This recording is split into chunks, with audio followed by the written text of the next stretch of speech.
नमस्कार, मी स्वरा. आज तुम्हाला वेगळा काहीतरी पदार्थ बनवून दाखवते. ज्वारीच्या पिठामध्ये तांदूळ आणि बेसन टाकून.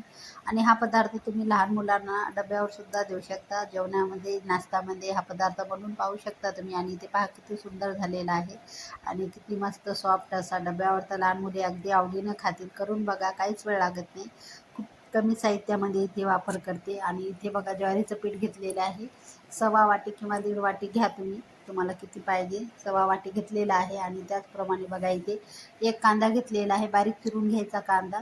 आता या ठिकाणी बघा, कोथिंबीर चिरून घेतलेली आहे, कढीपत्ता सुद्धा चिरून घेतलेला आहे मी, आणि हिरवी मिरची तिखटाची आहे, आणि एक टमाटर बारीक चिरून घ्यायचा आहे, आणि तांदळाचं पीठ आणि बेसन घेतलेलं आहे. एका वाटीला कमी पाव वाटी तांदळाचं पीठ आणि बेसन इथे घेतलेलं आहे. आता हे आपल्याला टाकून घ्यायचं यामध्ये. तर बेसन टाकलेलं आहे, तांदळाचं पीठ, हे आपल्याला सगळं एकजीव करून घ्यायचं आहे छान. तर हे बाकीचे राहिलेले साहित्यसुद्धा टाकून घेते. आणि हा पदार्थ करून बघा, खूप छान लागते चवीला. आणि नाश्त्यामध्ये तर नक्कीच आवडीने खाणार तुम्ही. हे सगळे जिन्नस यामध्ये टाकून घेतलेलं आहे. आता आपल्याला हळद टाकायची, अर्धा चमचा हळद टाकलेली आहे. लाल तिखट टाकते. इथे थोडंसं तिखट कमीच वापरत लहान मुलांना जर द्यायचं. हिरवी मिरचीसुद्धा आपण इथे बारीक चिरून टाकलेली आहे. चवीनुसार मीठ, चवीनुसार मीठ बरोबर टाका यामध्ये. आता हे छान एकजीव करून घ्यायचं आहे. अगोदर थोडंसं कोरडंच एकजीव करून घेते. आणि इथे वापरते मी चाट मसाला. जर चाट मसाला नसेल तर आमचूर पावडर असेल तरी चालेल, टाका, तुमच्याकडे असते घरामध्ये. चाट मसाला आणि आमचूर पावडर नेहमीच असते प्रत्येकाच्या घरात. हे टाकून घ्या. आता यामध्ये टाकायचं आपल्याला पाणी. 1 ग्लास अगोदर पाणी टाकते मी बघा. आता छान एकजीव, आता गाठी वगैरे हे सगळं फोडून घ्यायचं, छान करून घ्यायचं. अगोदर पाणी टाकायची घाई करायची नाही आहे. आणि हे पीठ काही आपल्याला चपाती भाकरीसारखं असं करून घ्यायचं नाही. आता हे गाठी वगैरे अशा फोडून घेते, छान एकजीव करून घ्यायचं छान आता. आणि नंतर पण आपल्याला पाणी टाकायचं आहे.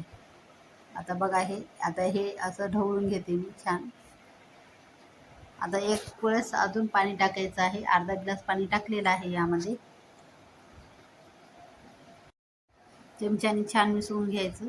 आणि इथे पाहू शकता बघा, गाठी वगैरे हे सगळे असे यामध्ये असे निथळून ढवळून घ्यायचे आहेत, फोडून घ्यायच्या.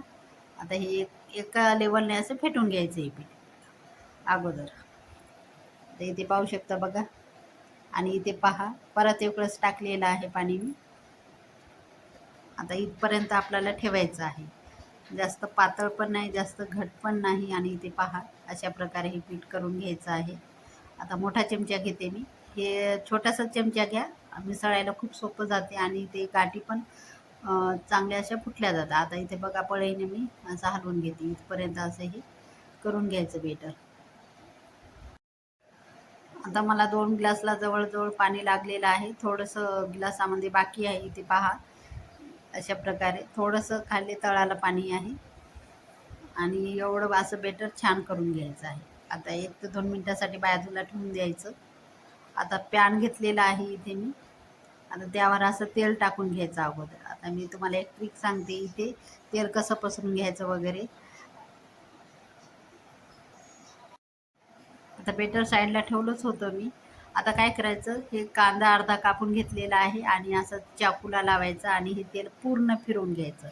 आणि कांद्याचा फ्लेवरसुद्धा असं छान पॅनला लागतो. असं छान चव पण येते छान. अशा प्रकारे हे कांदा यावर असा फिरवून घ्यायचा आहे.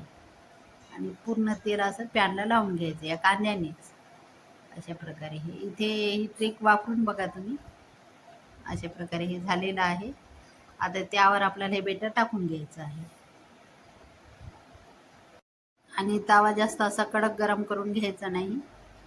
आता इथे पहा, आता हे बेटर टाकून घेते यावर. असं पातळ वगैरे सोडायचं. आता मी चमचा वगैरे आतमध्ये असं पसरून घेणार नाही, साईडनं टाकून घेते. आणि ते थोडंसं जाडं ठेवायचं, पतलं ठेवायचं नाही. पातळ ठेवलं तर ते मग आपल्याला त्रास होते काढण्यासाठी. त्याच्यामुळे हे थोडंसं जाडच ठेवायचं आहे. आता हे मी काही चमच्यानी आतमध्ये असं पसरून घेतलेलं नाही, गरज पण नाही. असं टाकून घ्यायचं आहे पळीने. आता झाकण ठेवून मस्त हे आपल्याला भाजून घ्यायचं आहे. आणि गॅस मिडियमला ठेवा. आता हे छान भाजून घेते खालची बाजू. आणि इथे पहा, अशा साईडने अशा कडासुद्धा सुटलेल्या आहेत. यावरून तेल वगैरे टाकायचं. थोडंसं तेल टाकून घेते. आता कडा बघा कसे सुटलेले आहेत आपोआप. तेल पण टाकून घ्यायचे, सहज निघून जाते. घाई करायची नाही, टर्न करायची. अशा प्रकारे आता हे तेल टाकून घेते.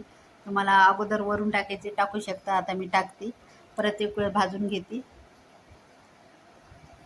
आणि ते पहा किती छान झालेलं आहे. आता तेल टाकते मी. तेल टाकायला थोडासा उशीर केलेला आहे मी. तुम्ही अगोदर थोडीशी वाफेवर टाकलं तरी चालेल अगोदर. आता मी तेल टाकून घेते. नंतर छान तेल टाकलं म्हणजे चांगल्या भाजल्या जाते. तुम्ही पण नंतरच तेल टाकून घ्या या धिरड्यावर. आणि मस्त असं हे त्याला तुम्हाला काय नाव द्यायचं असेल तर देऊ शकता. धिरडं बोलू शकता तुम्ही, किंवा डोसासुद्धा बोलू शकता, उत्तप्पासुद्धा बोलू शकता. तुम्हाला काय नाव द्यायचं देऊ शकता. पण नाश्त्यामध्ये हा पदार्थ करून बघा. आणि मस्त असा भाजून घेतलेला आहे दोन्ही साईडनी. कच्चा ठेवायचा नाही, थोडासा वेळ लागला तरी चालेल. कच्चा अजिबात राहिला नाही पाहिजे. आता हे झालेलं आहे असं. आता हे काढून घेते मी. इथे जळून दाखवते किती छान असं दिसते. तेलसुद्धा त्यावर मस्त असं. आता हे जे चिटकेलेले ते काढून घ्यायचं तव्यावर. आता तव्याला अगोदर तेल होतं, थोडंसं कांद्याला घेतलं आणि हे तेल आता फिरवून घेतलेलं आहे. प्रत्येक वेळेस असं फिरवून घ्यायचं, जेणेकरून म्हणजे सहज डोसा आपला आहे चिटकत नाही आणि निघायला पण खूप सोपा जातो. आता हे परत एक वेळेस बनवून दाखवते मी अशा प्रकारे. जसं बेटर हे टाकून घ्यायचं आहे. थोडंसं जाडच असू द्यायचं, पातळ ठेवायचं नाही.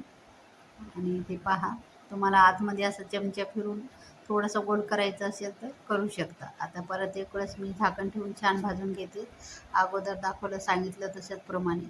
आणि बघा हे कडा बरोबर सुटतात आणि फुगलासुद्धा इथे पाहू शकता बघा किती छान फुगला.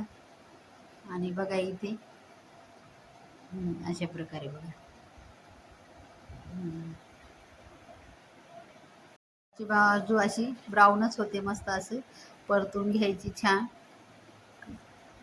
परत एक वेळेस झाकण ठेवून असं झालेलं आहे. आणि ते पहा किती मस्त तेल टाकलं होतं मी अगोदर. मी जास्त तेलाचा वापर यामध्ये केलेला नाही. आणि ते पहा अशा प्रकारे हा तयार आहे. नाश्त्यामध्ये करून बघा. आता बाकीचे राहिलेले असेच करून घेणार आहे मी. आणि ते झालेले आहे. दह्याच्या चटणीसोबत, दह्यासोबत ह्या नाश्ता खाऊ शकता. लहान मुलावर डब्यावर सुद्धा देऊ शकता. मस्त असा करून बघा. पोटभरीचा नाश्ता तयार आहे. आणि किती छान असे भाजून घेतलेले आहे. जवळून दाखवते, खालची वरती बाजू मस्त. आणि साईजला पण असा ठेवलेला आहे. आणि हे डोसे तुम्ही धिरडे, तुम्ही डोसे धिरडे काय नाव द्यायचं द्या. चटणी बरोबर खाऊ शकता. मस्त असे नाश्ते जरी खाले तरी चालेल, काहीच हरकत नाही. यामध्ये सर्व टाकलेलं आहे.